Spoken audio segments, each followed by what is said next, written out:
시청자 여러분 안녕하십니까? 헬로 이슈 토크입니다.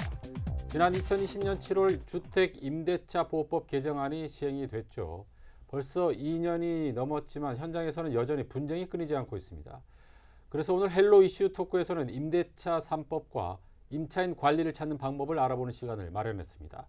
오늘 이야기 나눌 두 분을 소개합니다. 한국공인중개사협회 김호경 대의원님과 법률사무소 서준의 함철성 변호사님 나오셨습니다. 안녕하세요. 안녕하세요. 네, 안녕하세요. 예, 바쁘신데 이렇게 나와주셔서 감사의 말씀드리겠습니다.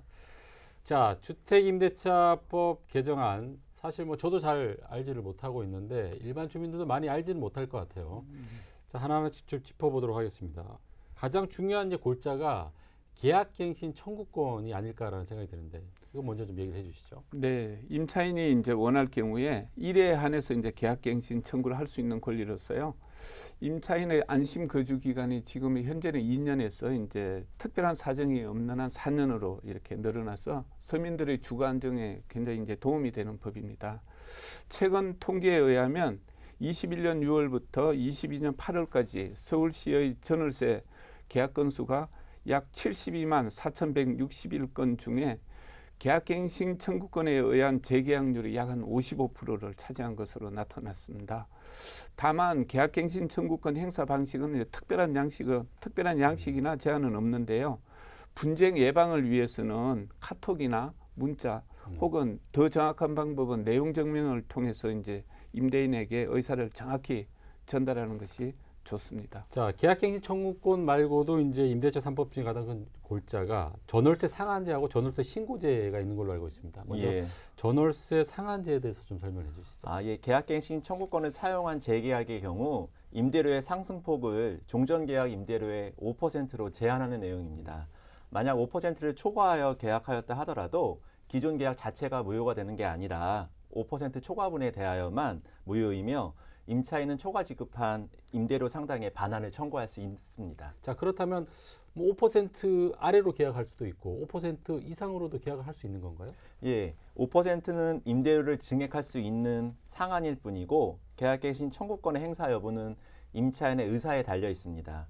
그러므로 임대인과 합의하에 5%를 초과하는 새로운 임대차 계약을 체결하는 것도 가능합니다. 자, 그렇다면 재계약 시점에서 집주인이 이제 전세금을 올릴 경우가 있을 것 같아요. 그렇다면 계약서를 다시 작성을 해야 되나 어떻습니까? 예, 요즘 같은 경우는 계약갱신 청구권일 때 5%라고 변호사님께서 말씀을 주셨는데요. 사실 이제 5%를 올린다고 가정하더라도 기존 보증금에 의한 원본 계약서는 그대로 두고 정액된 부분, 예를 들어서 1억일 때 500만 원, 정액된 부분에 대해서는 전세 계약서를 추가 작성하고 동사무소 등에 가서 확정일자를 받으시는 게 가장 좋은 방법입니다. 제가 이 대본을 보고 이제 깜짝 놀랐던 게 저도 지금 전세를 살고 있는데 추가 계약을 했거든요. 그런데 추가 계약에 대해서 확정일자를 받지를 못했어요. 그래서 지금 깜짝 놀랐는데 뭐 이럴 경우에는 어떻게 해야 되는 거예요? 지금이라도 확정일자를 받으시는데 지금 옛날에는 이제 직접 방문하셔가지고 받았는데 요즘 같은 경우 인터넷으로 이렇게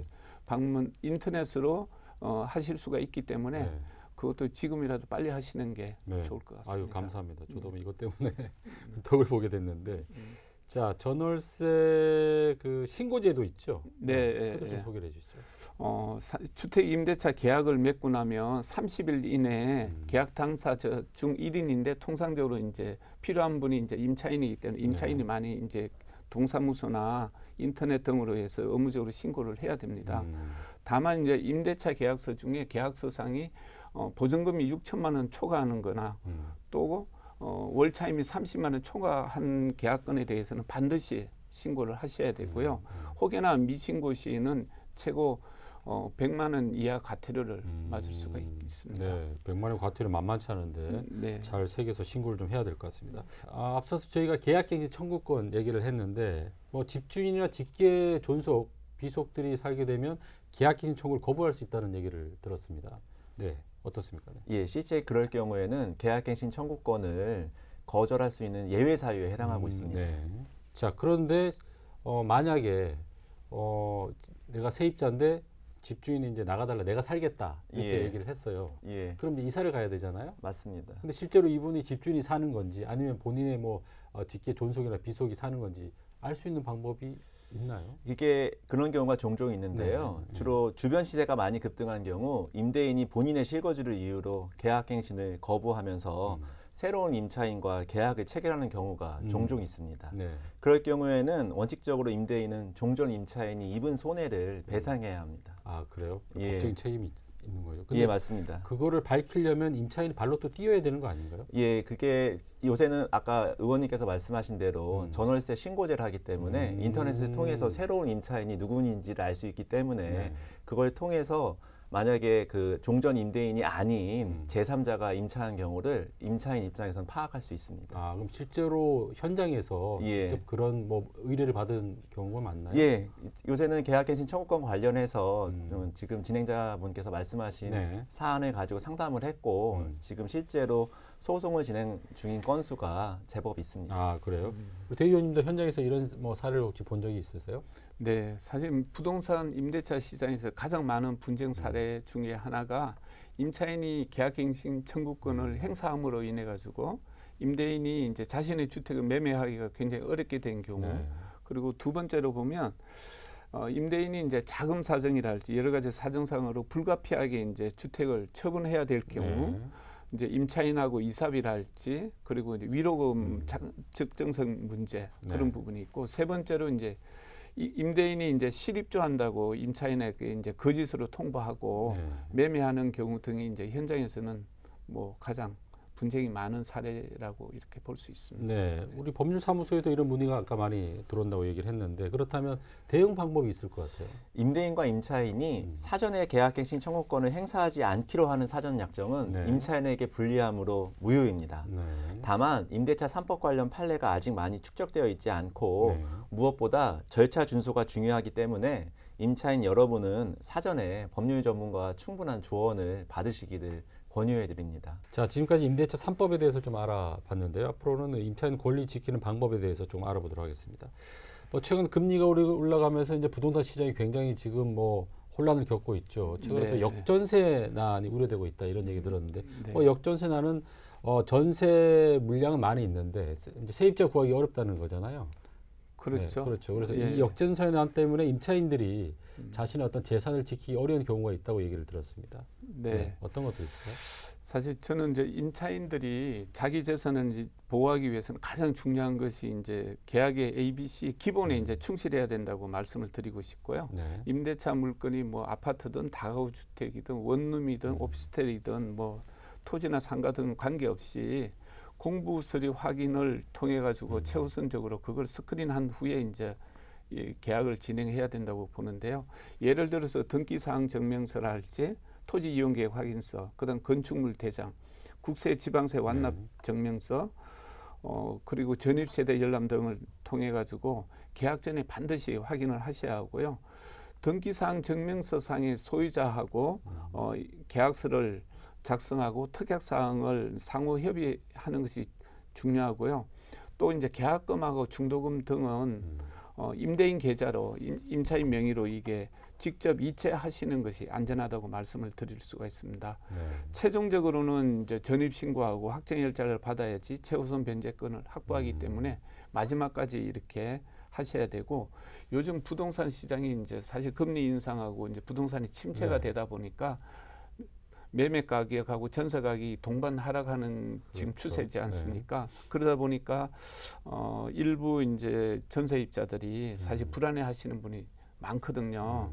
그래서 추가적인 안전장치 팁을 드리면 전세금 반환 보증보험에 가입하시는 것도 네. 신중하게 고려해 볼 필요가 있다. 이렇게 다시 말씀을 드리고 싶습니다. 네. 의원님 그리고 전세를 살던 집이 이제 팔릴 수가 있잖아요. 네, 집주인이 바뀌었을 때 네. 계약서를 다시 작성해야 되나요? 어떻습니까? 이 경우는 세입자가 다시 작성할 필요가 없습니다. 네. 왜냐하면 세매수인이 그 부동산에 대해서 뭐 이게 권리 현황이랄지 계약 내용이랄지 보증금이랄지 그런 걸 다 자동적으로 승계를 받기 때문인데요.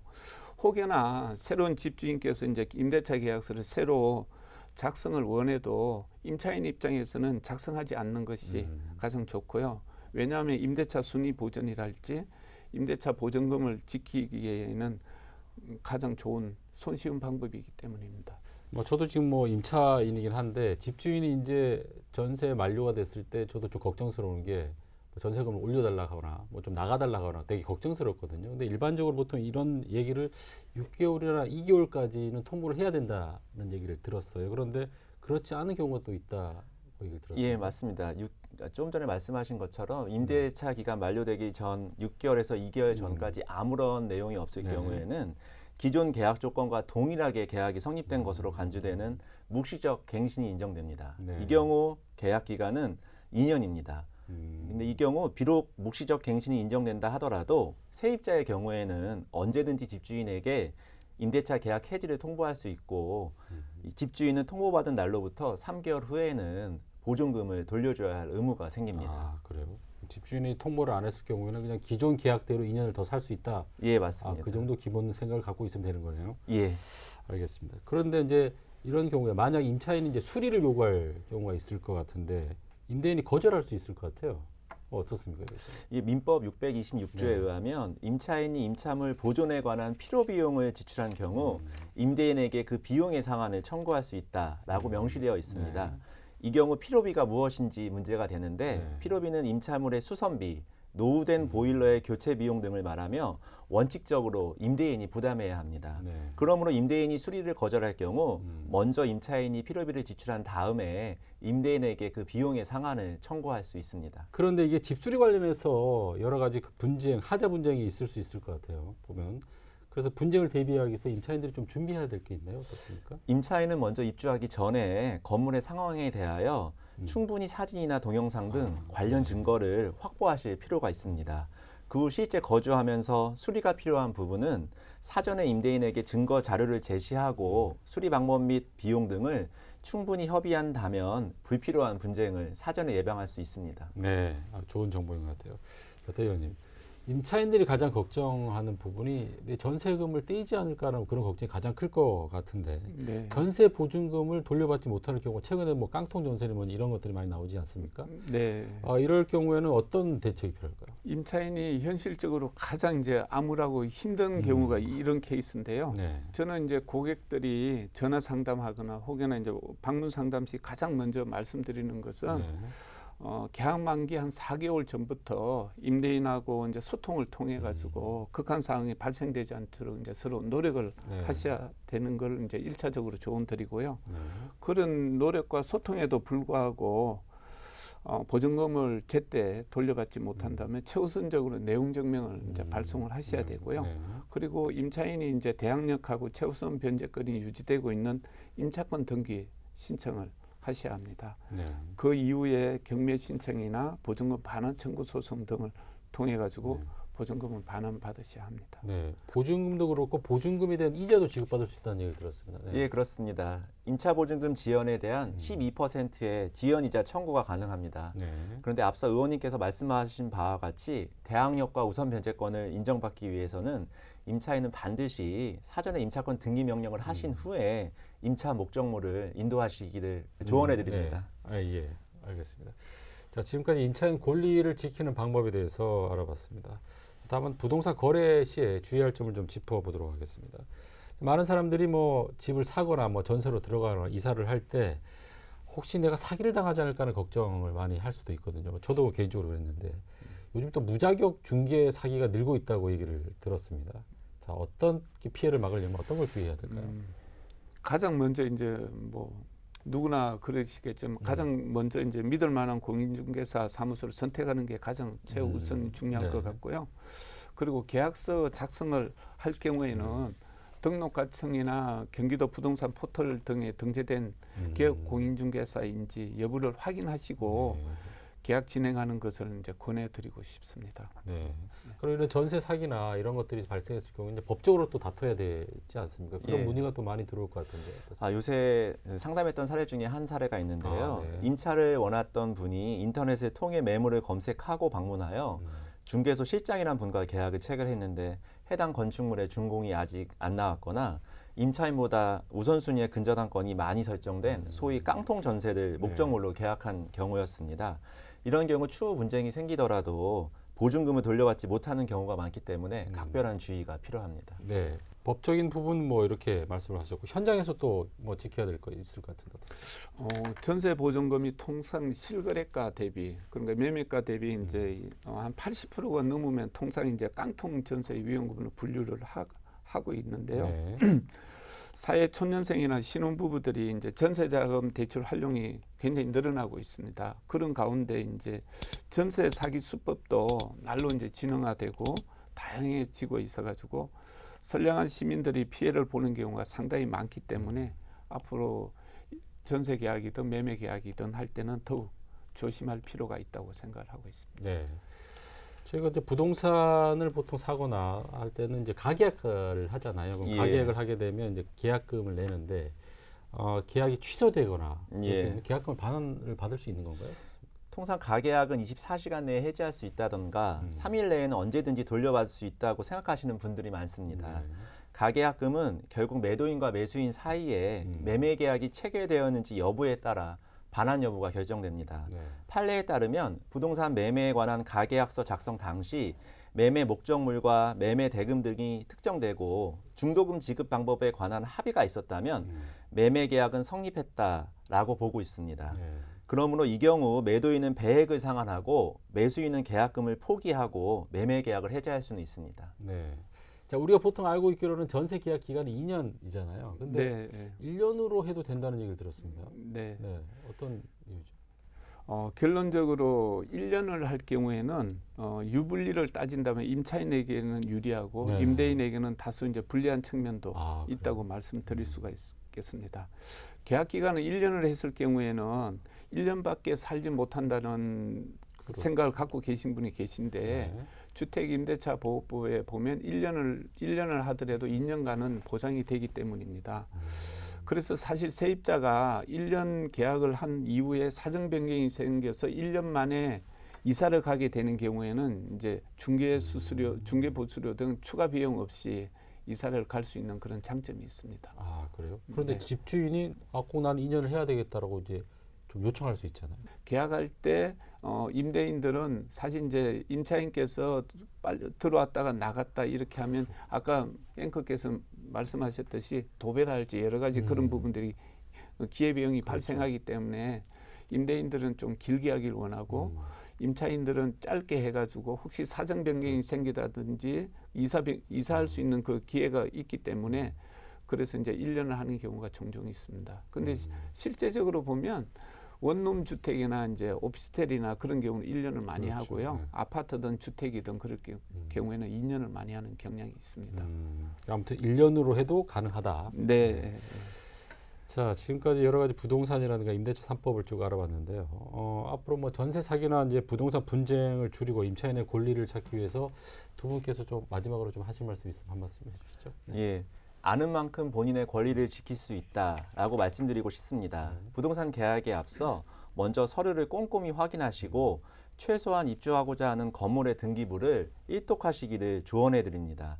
또한 권리관계가 복잡한 목적물의 경우 불필요한 분쟁을 피하기 위해서라도 사전에 법률 전문가와 충분한 협의를 나누시기 바랍니다. 네. 자, 대변입니다. 예, 저는 선량한 시민들에게 이제 꼭 드리고 싶은 말씀은 지역에 이제 오래되고 믿을 만한 공인중개사 사무소를 통해 가지고 물건 정보를 할지 권리 분석 혹여나 이제 임대인 자산 현황 등을 이제 브리핑 받고 이제 계약하시는 말씀을 드리고 싶고요. 틈틈이 시간 계실 때 이제 인근 부동산 사무소를 방문해 가지고 부동산의 시장 흐름이랄지 시세 같은 거를 인터넷으로 확인할 수 있지만 실질적으로 오프로 이렇게 확인하는 것이 좋다고 생각을 하고요. 그 속에서 이제 단골 부동산을 확보하는 것도 사실 매우 중요하다고 말씀을 드릴 수 있습니다. 우리나라 국민들의 자산 보유 중에 부동산이 차지하는 비용이 약 한 80% 정도 되지 않습니까? 그만큼 잘 관리하고 지키는 것이 무엇보다도 중요하다고 생각을 합니다. 네, 저 오늘 뭐 임대차 3법이나 부동산 분쟁에 대해서 잘 얘기를 했는데 앞으로 뭐 임대차 3법에 대한 여러 가지 얘기들이 계속 나올 수 있을 것 같아서 기회가 되면 두 분을 또 모시고 또 다른 얘기를 좀 해보도록 하겠습니다. 자, 오늘 말씀 고맙습니다. 예, 네, 감사합니다. 감사합니다. 네, 오늘 헬로 이슈 토크에서는 임대차 3법과 함께 부동산 상식에 대해서 알아봤습니다. 최근 부동산 경기가 불안해지면서 전월세 거래 문제 등 분쟁이 늘어나는 만큼 거래 시 주의해야 할 점과 임차인의 권리 등에 대해서 많은 관심과 주의가 필요해 보입니다. 오늘 헬로 이슈 토크는 여기까지입니다. 시청해주신 여러분 고맙습니다.